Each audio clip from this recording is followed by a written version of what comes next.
Hi hello welcome back to my channel. Tomato rice ఈజీగా ఎలా చేయాలో చూద్దాం. ముందుగా ప్యాన్ పెట్టుకొని ఆయిల్ వేసుకొని 2 లవంగాలు, దాల్చిన చెక్క, జీలకర్ర, ఆవాలు వేసుకొని ఒక ఆనియన్, 2 పచ్చిమిరపకాయలు, కొంచెం కరివేపాకు వేసి బాగా కలిపి మూత పెట్టాలి. అవి మగ్గేదాకా మూత పెట్టి తీసి చిటికెడు అల్లం వేసి బాగా కలపాలి. చిటికెడు పసుపు వేసి కలుపుకొని ఈ టైంలో టమాటాలు యాడ్ చేసుకోవాలి.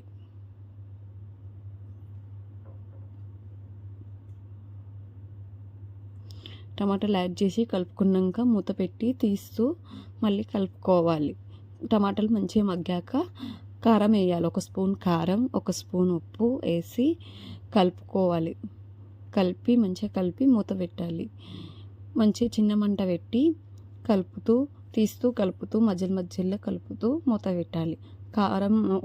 ఉప్పు కారం ఉడకాలి. అది ఆయిల్ పైకి తేలుతుంది. ఆ టైంలో మనం వైట్ రైస్ని యాడ్ చేయాలి. ఆ టైంలో రైస్ యాడ్ చేసేటప్పుడు మనం స్టవ్ ఆఫ్ చేసుకొని రైస్ యాడ్ చేసుకోవచ్చు.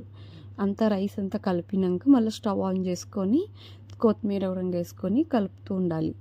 ఆ రైస్ వేడి అయ్యే వరకు కలుపుకొని స్టవ్ ఆఫ్ చేసుకోవడమే. మన రైస్ కంప్లీట్ అయిపోయింది. Bye bye.